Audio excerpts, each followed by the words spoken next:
One of the biggest things a lot of calisthenics people hate hearing me say, even ones who've been training for a couple of years, is that continuing to go for higher and higher reps is probably the worst way to actually get stronger and build some muscle. And if you've got any interest in either of those things, you should cut your reps to a max of 12 or even better 8 or less, and I'll give you the speed run on the science of why. If you don't care about either of those things, great. Go for sets of 200 push-ups or whatever, but be ready to grow muscle super slowly, and don't expect to be able to advance to harder exercises and skills like handstand push-ups, one-arm pull-ups, clean muscle-ups, or 90-degree push-ups. Low reps being better for strength is one most people won't argue, because this has been shown in sports research for years and years by now, and even just logically, how are you supposed to get better at doing the heaviest exercises that you can if you never even practice using those kinds of loads? More of the arguments are often actually about what makes muscle grow. To make a muscle grow, it needs to be placed under enough tension that a number of signals go off in the muscle and the brain and cause it to realize that the demand is getting really hard to keep up with, so it better grow bigger. And yes, bigger muscles do mean stronger muscles as well,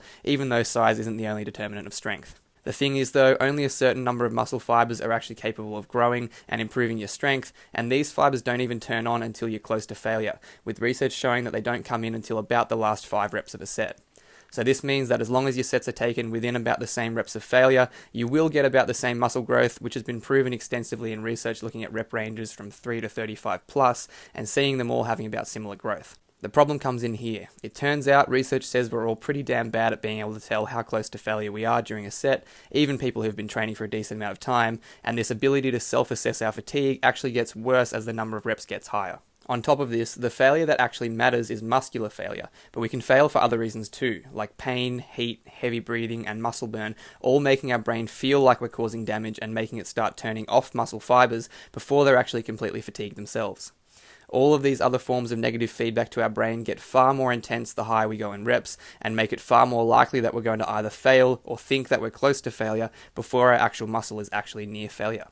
And some of this negative feedback is tied into real damage and inflammation that is occurring, and it does occur more at higher reps, meaning that while you might get the same stimulus out of a set of 5 and a set of 30 if they're both to failure, the set of 30 is going to cause more damage and take longer to recover from, and you're going to perform worse on your next sets or workouts, or you're going to have to work out less than you could if you just recovered quicker. So that leaves you with options that look like this. 1. Do a set of 4 to 8 reps and improve your neurological strength, have a way easier time getting actually close to proper muscular failure, finish your workout in about half the time, and be able to work out more and recover faster. Or 2, you can do sets of 15 plus reps and do some of those things, but all of them worse. And yes, obviously some people have success using higher rep ranges, but if you see someone who is strong and jacked as hell who does high reps, ask yourself, is this what their training is like all the time? And has that been what their training's been like for the entire time that they have been training? And how much stronger do you think they'd actually be if they trained more efficiently? Like this video and give me a follow if you want more educated, effective training.